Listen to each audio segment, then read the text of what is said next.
माँ एक ऐसा बैंक है जहाँ आप हर एहसास और दुख जमा कर सकते हैं।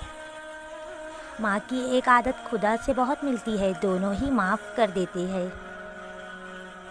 माँ एक ऐसी गज़ल है जो सुनने वाले के दिल में उतर जाती है।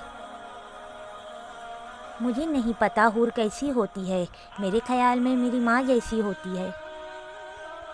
माँ सबकी जगह ले सकती है, लेकिन माँ की जगह कोई नहीं ले सकता।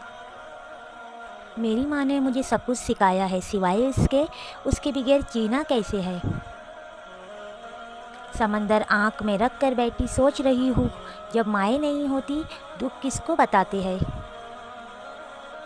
माँ सच कहा करती थी कि फ़िक्रें इंसान को बूढ़ा कर देती है। घर सूना कर जाती है माएँ, जाने क्यों मर जाती है माएँ। दुनिया में सबसे ज़्यादा दौलत उसके पास है जिसकी